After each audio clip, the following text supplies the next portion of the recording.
Hai, Assalamualaikum warahmatullahi wabarakatuh.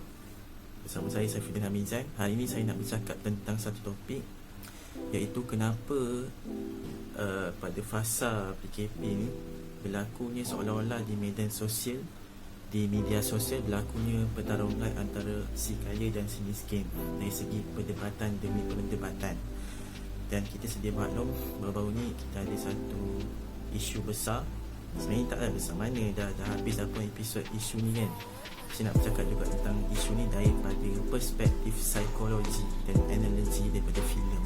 Okay, pertama sekali saya nak baca tentang sebuah firman Allah SWT di dalam surah Al-Hajj ayat 7, yang mana Allah mengatakan, amma afa Allah ala rasulihi min ahlil qura falillahi walirrasuli wali zil qurba wal yatama wal masakin ibn sabili ka la yakun daulatan daulah bainal aghniya minkum.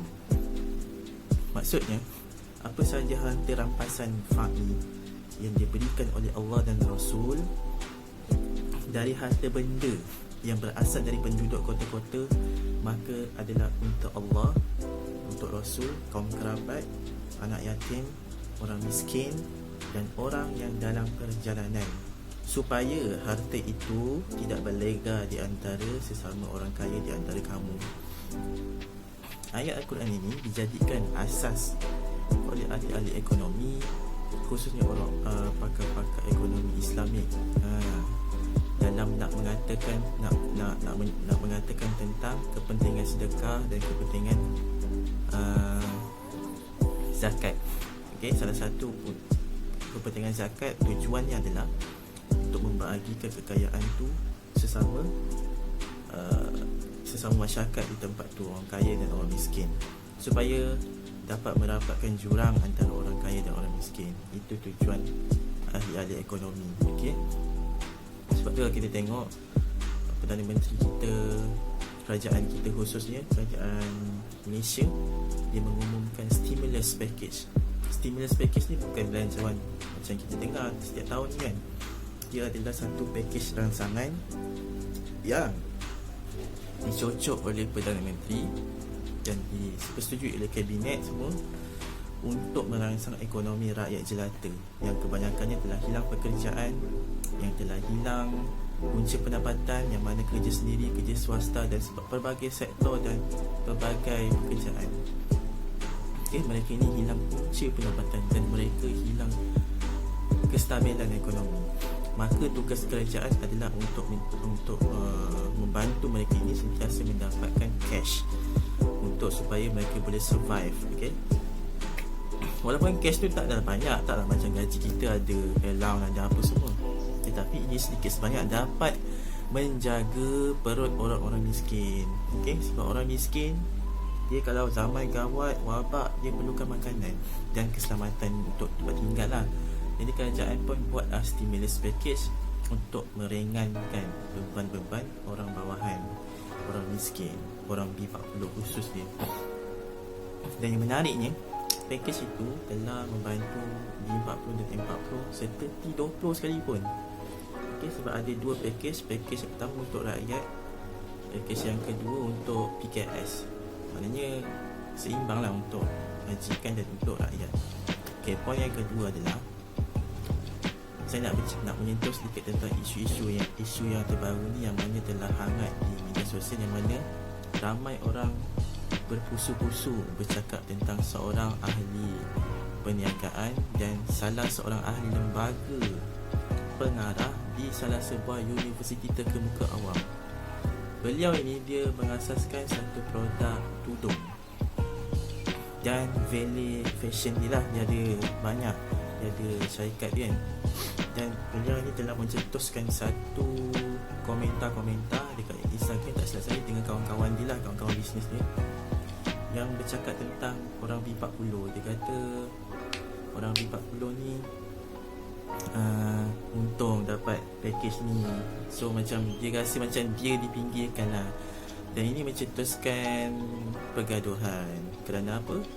Kerana orang awam ingat yang cara dia cakap tu macam dia nak cakap dia ni terlalu terseksa lah, Sedangkan orang awam kalau ikutkan lagi terseksa yang kau tak dapat makan. Sebab dia dah kaya, dia ada aset, ada kereta, ada rumah, semua ada cash dalam bank. Mungkin kita sangka berdasarkan apa yang dia tunjukkan kat social media. Jadi itulah mencetuskan pengambilan Tuhan.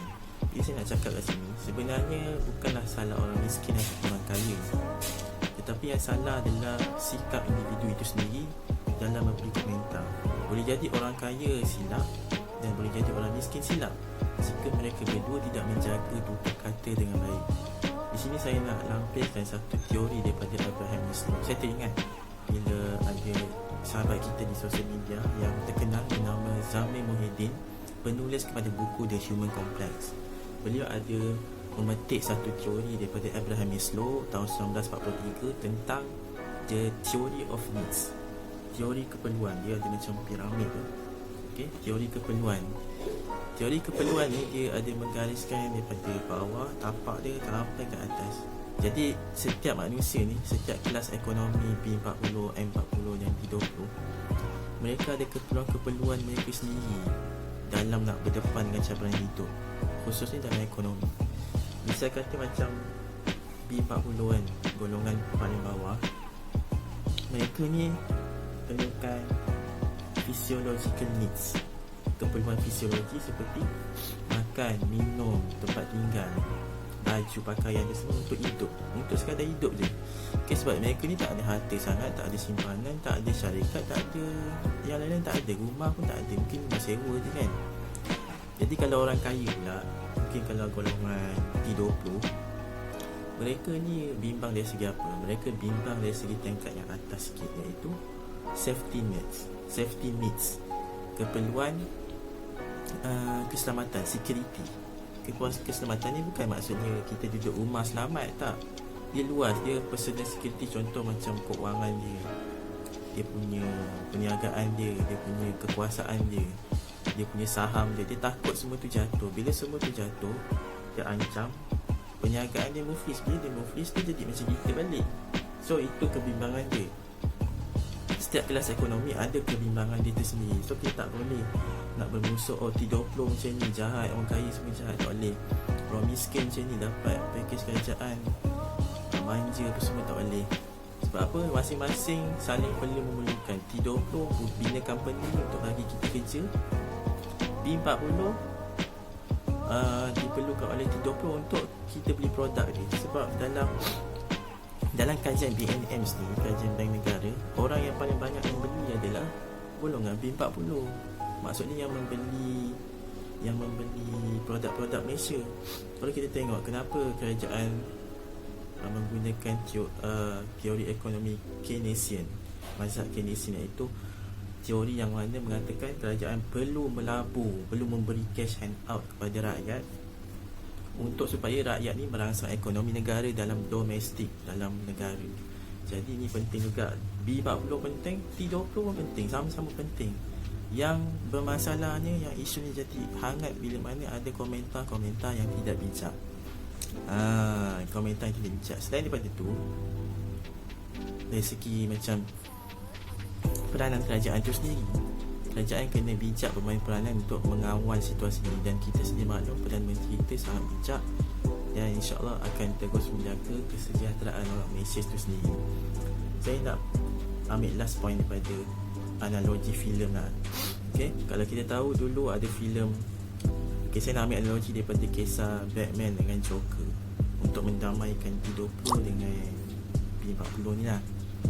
Okay, dalam filem Batman Begin 2005, The Dark Knight 2008, The Dark Knight Rises 2012 dan Joker 2019, bila kita tengok filem-filem ni, kita tahu bahawa menjadi orang kaya tu tak mudah seperti Bruce Wayne, dan menjadi orang miskin yang tak tentu hala macam Joker, Arthur Fleck pun tak mudah juga, sama-sama susah. Dan hidup dalam kota Gotham yang sangat orang kata daif gila lah.